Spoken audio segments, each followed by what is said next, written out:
আল্লাহুল বাইআ ওয়া হাররামার রিবা, আল্লাহ ব্যবসাকে হালাল করেছেন, সুদকে করেছেন হারাম। সুদের সাথে মুসলমানের কোনো সম্পর্ক নাই।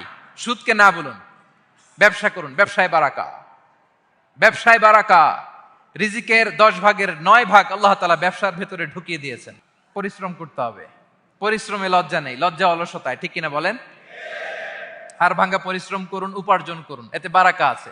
এই যে ব্যবসা করে আপনারা বাংলাদেশের টাকা পাঠাচ্ছেন, আমার দেশের অর্থনীতির চাকা সচল থাকছে আপনাদের পাঠানো টাকায়, আপনাদের রেমিটেন্সের টাকায়। You are the remittance fighter.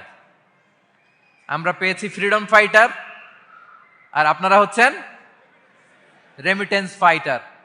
Legal চ্যানেলে এই টাকাগুলো পাঠাবেন ইনশাল্লাহ, বলেন, যাতে করে আমাদের প্রিয় মাতৃভূমি বাংলাদেশের অর্থনীতি আরো চাঙ্গা থাকে। এত ঝড় ঝাপটার পরেও আমাদের বাংলাদেশের অর্থনীতি কিন্তু নিচে নামে নাই। এর কারণ আপনারা ভালো থাকলে ভালো থাকবে বাংলাদেশ। আলহামদুলিল্লাহ পড়েন। আর হালাল মেনটেন করতে হবে ব্যবসায়।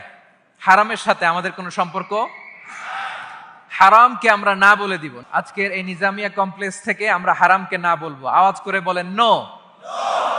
হারামের সাথে আমাদের কোনো সম্পর্ক নাই। হালাল, হালালে বারাকা।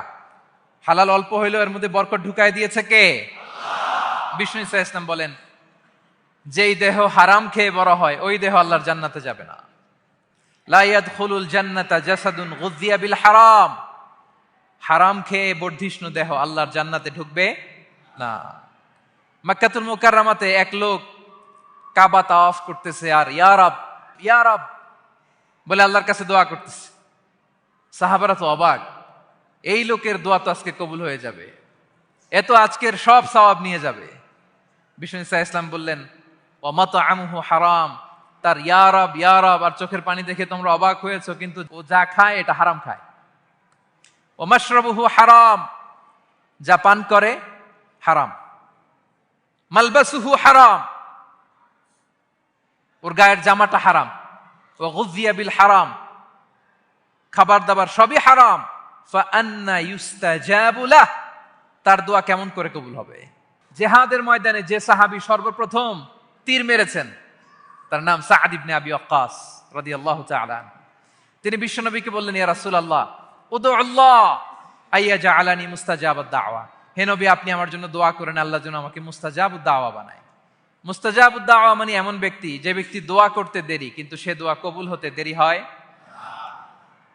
বিশ্বনবী বললেন, ইয়া সাআদ, তোমার মুস্তাজাবুদ দাওয়া হওয়ার বড় শখ। আতিব মাতআমাক, যেটা খাবা হালাল খেও। তাকুন মুস্তাজাবুদ দাওয়া, যেটা খাবে হালাল খেও, হালাল খেলেই তুমি মুস্তাজাবুদ দাওয়া। Your food should be halal, your drinks should be halal, your fashion should be halal, your entertainment should be halal. আপনার সব হালাল হইতে হবে।